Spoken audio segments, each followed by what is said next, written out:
sei se me estão a ouvir, acho que sim. Então, muito boa tarde.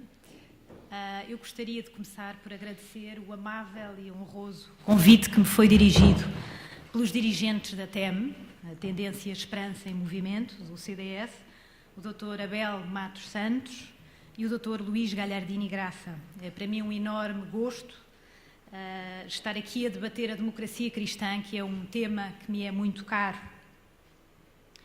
Eu decidi dividir a minha comunicação em 4 pontos, 4 pequenos pontos, eu prometo.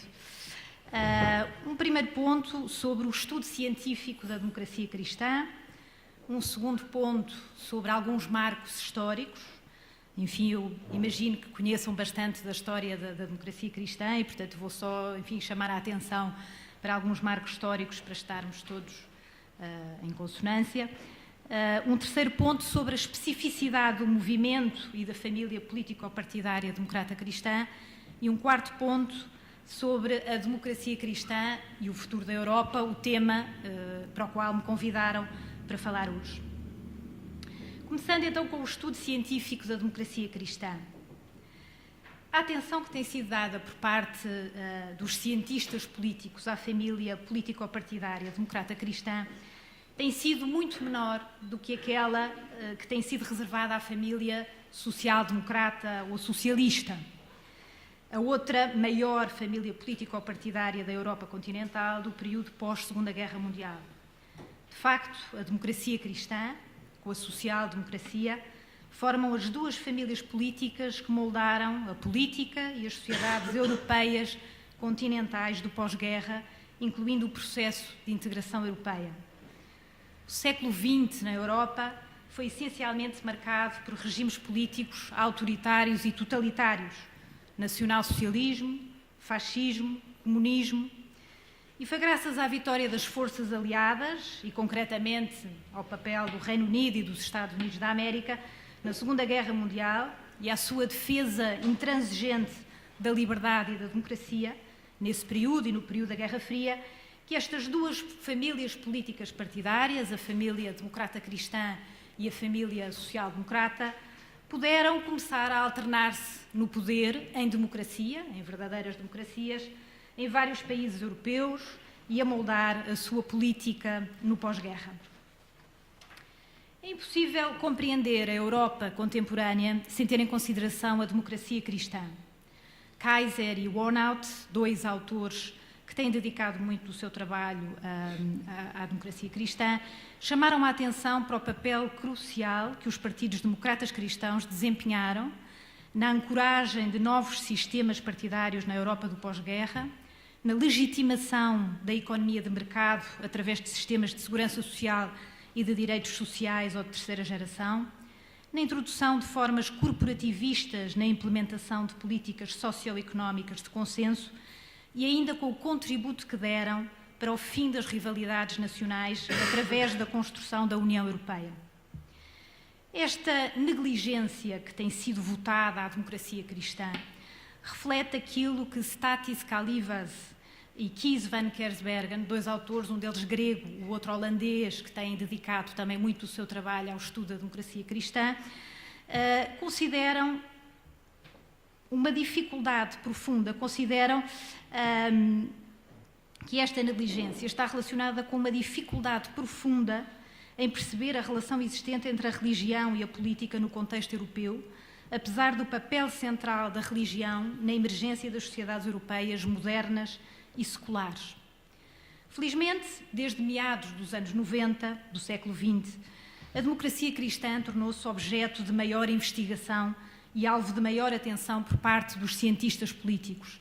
Já havia grandes e importantes e boas histórias da democracia cristã, com autores como Maurice Vossard, Michael Fogarty, um autor irlandês. Havia boas histórias, mas não havia bons trabalhos de cientistas políticos sobre a família político-partidária democrata cristã. Ora, felizmente, então, como eu dizia, desde meados dos anos 90, ela tornou-se, a democracia cristã, alvo de maior investigação. Ironicamente, no entanto, este interesse renovado coincidiu com aquilo que parece ser um declínio imparável dos partidos democratas cristãos desde o fim da Guerra Fria. Como resultado deste aparente declínio, dizem Calivas e Kersbergen, as referências da literatura à democracia cristã muitas vezes serviam apenas como mero pretexto para avançar argumentos acerca do regresso da social-democracia como o ator político liderante na Europa ou a emergência de uma direita extremista e populista prefigurando a reconfiguração radical dos sistemas partidários europeus. A democracia cristã parecia então, no final do século XX, ter passado à história. Como veremos mais adiante, não foi exatamente isso que aconteceu. A democracia cristã há alguns marcos históricos. A história do surgimento dos partidos democratas cristãos cruza-se com a própria história da relação da Igreja com a ordem democrática. Como muitas vezes recorda o professor Manuel Braga da Cruz, a democracia cristã começa por ser social, depois politiza-se e partidariza-se e finalmente desconfessionaliza-se com o Concílio Vaticano II, aí de forma clara. Na segunda metade do século XIX, a Igreja lançou um vasto movimento social de massas para se defender da ascensão do liberalismo na Europa. Este movimento era formado por círculos de estudo, círculos católicos de operários, congressos católicos para a difusão e o aprofundamento da doutrina da Igreja e ficaria conhecido como Movimento Democrata Cristão.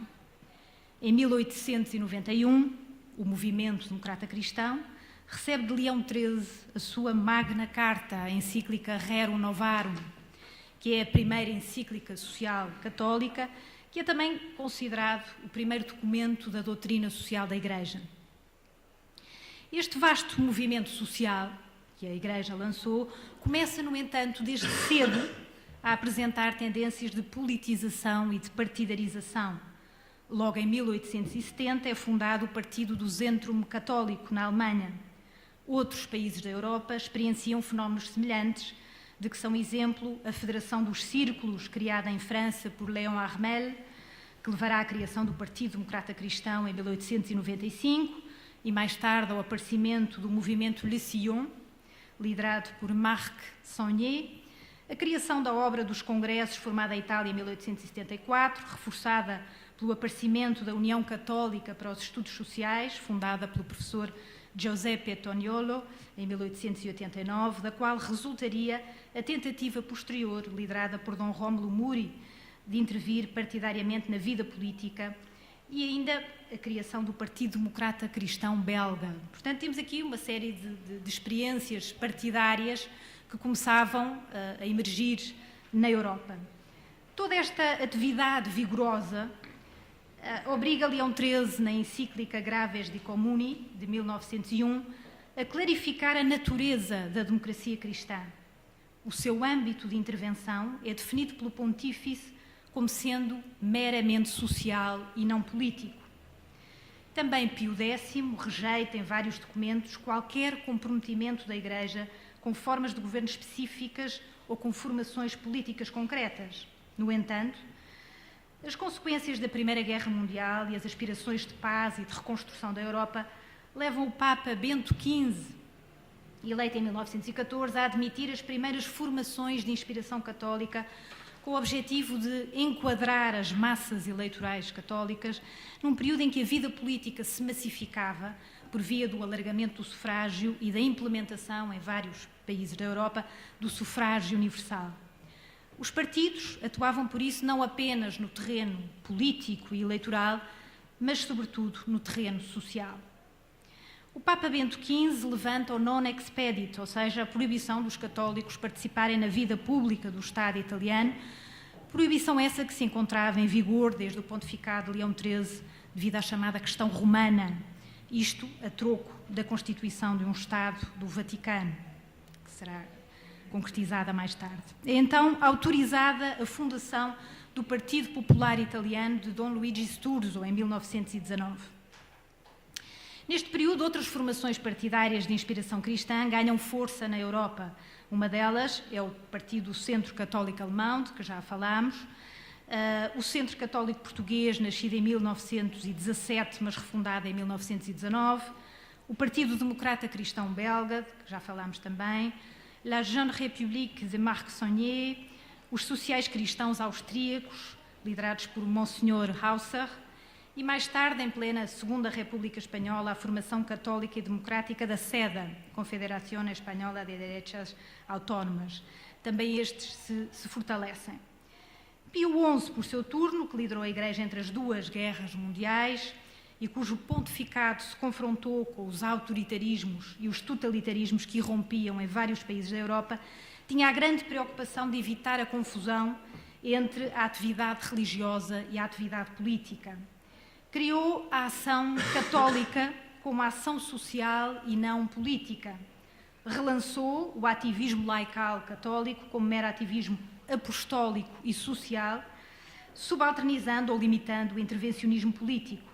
Condenou em encíclicas o fascismo, o nazismo e o comunismo, mas não defendeu os partidos políticos ilegalizados na Itália, em Portugal, na Alemanha ou em Espanha. No entanto, deu à democracia cristã um importante contributo com a encíclica 40º ano. No final da Segunda Guerra Mundial, quando se aproximava a vitória dos aliados e por isso das democracias, o Papa Pio XII clarifica na radiomensagem do Natal de 1944, Benignitas et Humanitas, o significado cristão da democracia contra o entendimento popular da mesma, que era o entendimento soviético. Pio XII explicita que a Igreja nada tem a opor a qualquer forma de governo e, portanto, também não tem nada a opor à democracia, desde que esta assegure o bem comum e se baseie na dignidade humana.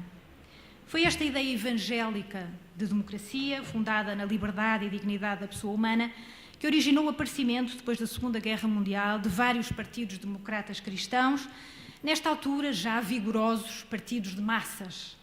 Na Alemanha, CDU-CSU, na Áustria, OVP, em Itália, PDC, em França, MRP, na Holanda, KVP e depois CDA, na Bélgica, PSC e depois PSC e CVP, no Luxemburgo, CVP. Portanto, são exemplos de grandes partidos de massas que ganharam força nesta altura na Europa. O Concílio Vaticano II vem fazer o quê? Vem precisamente desconfessionalizar de forma clara os partidos políticos de inspiração cristã e veio clarificar a relação dos católicos com a democracia e com a vida política. É possível destacar 4 orientações essenciais do Concílio Vaticano II neste sentido. Uma primeira, o Concílio reconheceu a laicidade da política, ou seja, a autonomia das realidades terrenas, das coisas temporais com as suas regras próprias. Uma segunda, o Concílio recusa a identificação da Igreja com regimes e sistemas políticos específicos ou com partidos e programas políticos concretos em nome da sua universalidade. A Igreja, que já aceitara o pluralismo político na sociedade, ou seja, a democracia política com Pio XII, admite-o no interior de si própria. Os católicos têm assim liberdade de voto, mas para promover o bem comum, e têm liberdade de participação, mas para defender a dignidade humana. Terceira orientação, o Concílio recusou a confessionalidade da política. E quarta, o Concílio, ao reconhecer a laicidade da política, reserva para os leigos. Portanto, isto, enfim, só aqui alguns marcos históricos do que é a história riquíssima da democracia cristã, que é impossível resumir em poucos minutos. Mas o que é a especificidade da democracia cristã? Afinal, o que é isso da democracia cristã? O que é que caracteriza esta família político-partidária? Qual é a sua especificidade? Até recentemente, os cientistas políticos tendiam a negar o caráter distintivo, específico da democracia cristã. O próprio nome era visto como um rótulo bizarro, mas inconsequente, para partidos conservadores, essencialmente caracterizados por puro pragmatismo e oportunismo. Eram olhados como partidos que muito facilmente defendiam um ponto de vista e o seu contrário, sem um ideário político próprio e distintivo. Uma vez que a democracia cristã era vista por estes críticos como não tendo uma especificidade própria, então não existia um fenómeno democrata cristão e logo não havia necessidade de estudá-lo. Esta visão era eventualmente desafiada por estudos que estabeleciam a existência do fenómeno democrata cristão e que o analisavam a partir de uma perspectiva teórica e comparativa. Portanto, isso começou, apesar de tudo, a acontecer. Dois autores que eu já referi atrás, um autor grego e um autor holandês, que são assim, digamos, os autores que mais se têm dedicado ao estudo da democracia cristã do ponto de vista da ciência política, Kalyvas e Van Kersbergen, dizem-nos o seguinte: o fenómeno democrata cristão pode ser pensado como assentando em dois pilares essenciais. Um primeiro, uma capacidade afinada para acomodar grupos e setores heterogéneos, o que deu lugar a um perfil catch-all precoce e pronunciado. E um segundo, uma capacidade que têm estes partidos democratas cristãos criativa para simultaneamente conservar e aligeirar a sua identidade religiosa, o que constituiu uma característica importante na sua formação. A primeira investigação sistemática, em termos de ciência política, acerca dos elementos distintivos da democracia cristã parece ter sido a de Irving, em 1979. Este autor listou vários princípios distintivos, incluindo o empenhamento cristão nos direitos humanos fundamentais, os valores da democracia liberal e a reconciliação das classes e das nações. A partir daqui, Van Kersbergen, o autor holandês, que escreve muitas vezes em conjunto com Kalyvas, argumentou que os conceitos-chave que faziam da democracia cristã um fenómeno específico e distintivo eram os conceitos de integração, compromisso, acomodação e pluralismo. Neste sentido, era o esforço contínuo para integrar e reconciliar a pluralidade dos grupos da sociedade ou nações, no caso da integração europeia, cujos interesses estavam muitas vezes em oposição, o que fazia da democracia cristã um movimento político distintivo. Neste sentido, o pragmatismo e o oportunismo de que eram acusados os partidos democratas cristãos poderiam ser interpretados como efeitos de valores como integração, reconciliação, acomodação e pluralismo. Ora, foi esta dimensão da família político-partidária democrata cristã que se tornou muito difícil de compreender. Esta dimensão vinha precisamente da estrutura organizacional peculiar deste movimento e destes partidos. Porquê? Porque estes partidos tinham nas suas estruturas organizações quer de operários, quer de empregadores ou patrões, quer de camponeses, quer de agricultores, para não falar dos grupos das mulheres, dos estudantes de vários níveis, enfim. A causa desta heterogeneidade era um apelo ideológico que enfatizava a religião em detrimento da classe, que era enfatizada no caso dos partidos sociais-democratas. Os partidos democratas cristãos eram então partidos que tinham uma grande experiência de acomodar, integrar diferentes grupos da sociedade e mediar conflitos. Tinham uma habilidade invulgar para acomodar interesses de classe divergentes no interior de um mesmo partido. Uma capacidade especial para apelar ao voto e mobilizar eleitorado através das diversas classes e setores da sociedade. Eram partidos interclassistas e por isso se pode dizer que eram partidos catch-all avant la lettre, ou seja, antes de tempo. Isto é, como disse Van Kersbergen, Otto von Kirchheimer, o autor que identificou o modelo de partido catch-all, só escreveu esse artigo sobre o partido catch-all em 66 e por isso diz que os partidos democratas cristãos, como interclassistas por natureza, eram catch-all avant la lettre. Para além do seu pragmatismo, o que mais intrigava os observadores era a relação da democracia cristã com a religião. De facto, os partidos democratas cristãos tinham e têm uma capacidade criativa para simultaneamente conservar e aligeirar a sua identidade religiosa. É possível distinguir entre os partidos confessionais pré-guerra e do período entre guerras, por um lado, e os partidos democratas cristãos do pós-guerra, por outro. Apesar de os partidos democratas cristãos modernos serem os herdeiros dos antigos partidos religiosos, sobretudo católicos, eles foram criados de novo, depois da Segunda Guerra Mundial, tendo-se tornado partidos políticos integralmente democráticos e centristas. Foi apenas nesta altura que eles adquiriram o seu caráter distintivo como religiosamente inspirados, apesar de seculares e aceitando totalmente a democracia parlamentar.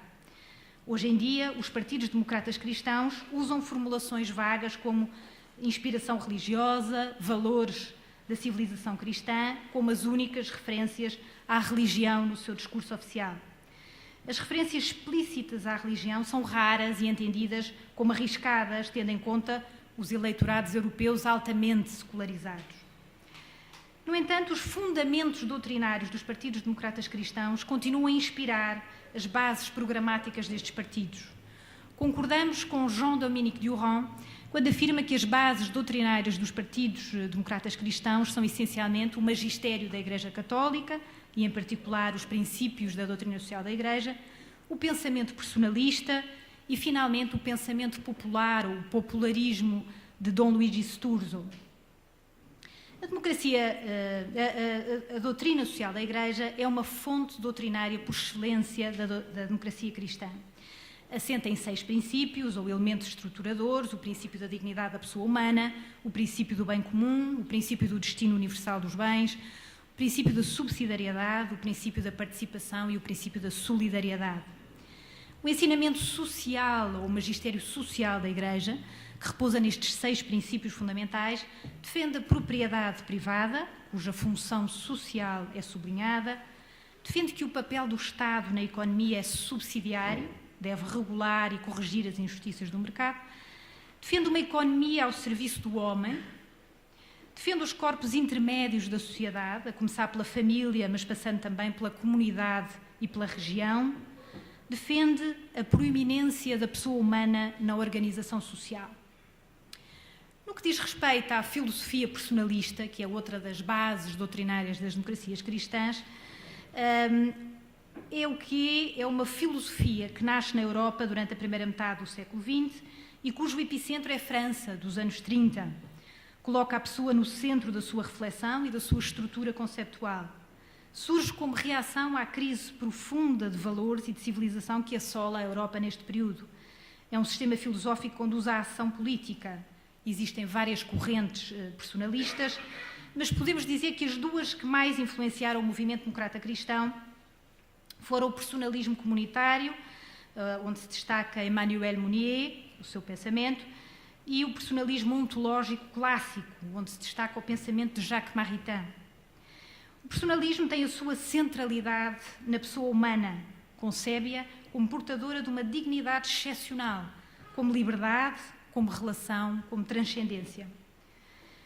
E, finalmente, a outra base, o fundamento essencial da doutrina dos partidos democratas cristãos, o popularismo, ou pensamento popular de Dom Luigi Sturzo. Dom Luigi Sturzo não foi apenas o fundador do Partido Popular Italiano em 1919, ele foi também um teorizador deste pensamento popular, foi político e teórico. Como diz Jean-Dominique Durand, ele defendeu a noção de empenhamento político, envolvimento político, em nome de exigências morais e na base de princípios éticos que devem guiar a ação dos católicos, e a noção de partido aconfessional, autónomo relativamente à Igreja. Sturzo desenvolveu a ideia de laicidade através de um partido não oficialmente católico, mas constituído por católicos, e propôs uma Igreja libertada do sonho de um Estado cristão e de um Estado renunciando à instrumentalização hegemónica da consciência religiosa.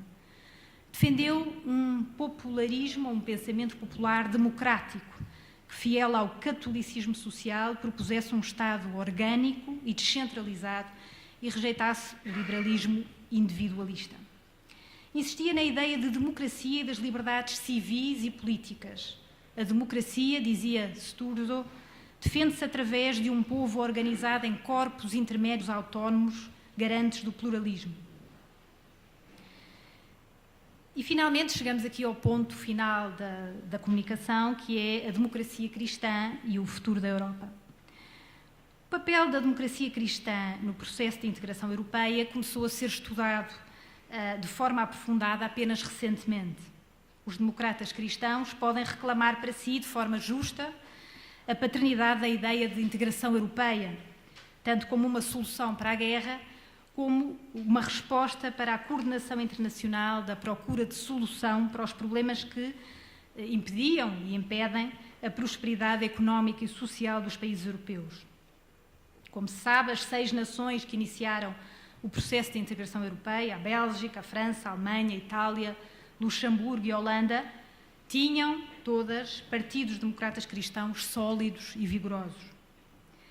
Kaiser, em 2007, demonstra o papel crucial das redes transnacionais da democracia cristã nas várias fases da integração europeia.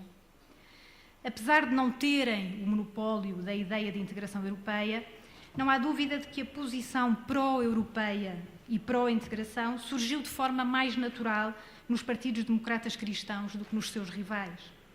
Os tais princípios de que falámos atrás, que dão a especificidade aos partidos democratas cristãos, os princípios de integração e de acomodação, são, como vimos, pilares-chave da filosofia política democrata cristã e da sua prática organizacional. Daí que estes partidos tenham desempenhado e continuem a desempenhar um papel fundamental na integração europeia. É difícil prever o futuro da democracia cristã na Europa. Os cientistas políticos observam uma multiplicidade de tendências. Alguns partidos apagaram qualquer referência à religião, ao passo que outros se debatem com um discurso sobre valores éticos e morais, apontando baterias às questões pós-modernas, como o aborto ou a eutanásia. Como vimos, a maioria dos estudos acerca da democracia cristã apresentam como a sua característica distintiva a capacidade para mobilizar uma pluralidade de interesses e acomodar diversos grupos. Estas características forneceram à democracia cristã uma habilidade invulgar para se adaptar às contínuas mudanças económicas, sociais, culturais e políticas. Dito isto, apesar desta natureza adaptável da democracia cristã, é muito difícil fazer previsões para o futuro, sendo mais fácil deixar algumas questões para reflexão. Em que condições os partidos democratas cristãos se poderão adaptar com sucesso a um novo contexto estrutural cada vez mais afetado por uma secularização e uma globalização crescentes? Em que condições os partidos democratas cristãos se adaptarão a novos competidores, como, por exemplo, os partidos populistas de esquerda ou de direita? Outra questão é a das oportunidades eleitorais para partidos religiosos ou de inspiração religiosa. Sabe-se que a religião, enquanto atalho para a identificação partidária, tem declinado de forma aprofundada. Mas sabe-se muito pouco sobre a forma como as crenças, as normas, os valores, as disposições institucionais, que eram inicialmente cristãos, se podem transformar em valores e instituições seculares e como é que isto influenciará as identidades políticas. Enfim, deparamos-nos com mais questões do que conclusões ou previsões no que diz respeito à performance dos partidos democratas cristãos na Europa. Apesar de tudo, sabemos que a maior família política partidária europeia é a família democrata cristã ou popular, enfim, a família que está representada no Partido Popular Europeu. E, portanto, isso dá-nos bons sinais sobre o que poderá ser o futuro da democracia cristã na Europa. A verdade é que os partidos democratas cristãos têm demonstrado uma grande capacidade de adaptação às mudanças económicas, políticas, sociais, culturais e dos próprios sistemas partidários, como vimos, exatamente pela sua capacidade de adaptação. Agora, o que é importante perceber, do nosso ponto de vista, é que, como disse Manuel Braga da Cruz, os democratas cristãos do futuro não têm que ser homens de partido, muito menos homens de um só partido, mas apenas cidadãos empenhados na construção de uma sociedade mais justa e fraterna, através de uma pluralidade de formas e de compromissos temporais. Ainda citando o professor Manuel Braga da Cruz, levar os valores do cristianismo à vida social e política para inspirar e impregnar, pede uma forma de organização que não tem que se confinar a uma organização partidária. Antes deve assumir-se como acima e à parte dos partidos. O ideário democrata cristão é compaginável com o pluralismo político e social organizacional, desde que essas organizações não se incompatibilizem elas próprias com o ideário democrata cristão. Quer através, e agora, enfim, estou a concluir, quer através de partidos políticos concretos, essa é uma forma de atuação das democracias cristãs, quer de tendências nos partidos, como a tendência que nos traz aqui hoje, a TEM, quer através de grupos de pressão, de associações de natureza diversa, de políticos cristãos de vários partidos. É possível e desejável levar os valores e princípios doutrinários democratas cristãos para o espaço público das democracias liberais em que vivemos. Porque, como alertaram George Weigel, o biógrafo do Papa João Paulo II, e Richard John Neuhaus, o editor da revista First Things, uma revista americana que se dedica às questões de religião e do espaço público, às questões da religião e da vida pública. Como disseram estes dois autores, quando os espaços públicos das democracias liberais em que vivemos são neutros ou ficam vazios e neutros, está em risco a própria ideia de democracia. Quando estes espaços públicos não são inundados, impregnados, enriquecidos com um pluralismo de ideias vibrante, podem facilmente ser usurpados por inimigos do pluralismo e da democracia. Eu terminaria a minha comunicação chamando a atenção para os princípios da Igreja, que, do meu ponto de vista, os democratas cristãos, quer organizados em partidos, quer organizados em grupos de pressão, quer organizados em associações, poderão levar para o espaço público, para preenchermos este espaço público das democracias liberais que corre o risco de ficar vazio e neutro. E estes princípios, vou aqui buscá-los às exigências éticas fundamentais e irrenunciáveis da nota doutrinal da Congregação para a Doutrina da Fé sobre algumas questões relativas à participação e comportamento dos católicos na vida pública, aprovada pelo Papa João Paulo II em 2002. Era prefeito da Congregação o cardeal Joseph Ratzinger. Manuel Braga da Cruz resumiu este documento, esta nota doutrinal, em 5 pontos que eu passaria a avançar. Desde logo, um primeiro ponto, o repúdio do laicismo, que pretende reduzir a vivência religiosa ao foro da consciência individual, retirando-a do espaço público e condenando o religioso à irrelevância pública e política. A liberdade religiosa não pode entender-se como mera liberdade de consciência individual e, ainda por cima, contra a liberdade institucional da Igreja. Um segundo ponto, a defesa da vida e do direito à vida, desde a sua concepção ao seu termo, repudiando o aborto e a eutanásia e defendendo e protegendo os direitos do embrião humano. O Papa reconhece a licitude de envolvimento de católicos em esforços para minorar os efeitos nefastos de algumas decisões políticas. Terceiro, a tutela e promoção da família fundada no matrimónio monogâmico entre pessoas de sexo diferente e a proteção da sua unidade e estabilidade. O respeito por pessoas diferentes não deve significar a confusão de realidades não identificáveis. Quarto, a liberdade de educação. Entendida não apenas como liberdade de ensinar, liberdade de instituição de escolas, mas também como liberdade de aprender, como liberdade de opção, que pressupõe a paridade e a igualdade de condições de funcionamento e de financiamento e a subsidiariedade do Estado em relação à família e à sociedade. Quinto, a tutela social de menores e o repúdio de todas as formas de escravidão, como a droga, a prostituição. Sexto, a economia ao serviço da pessoa humana e do bem comum, no respeito pela justiça social, da solidariedade e da subsidiariedade. E, finalmente, o sétimo, a procura da paz, fruto da justiça e feito da caridade e a recusa da violência e do terrorismo.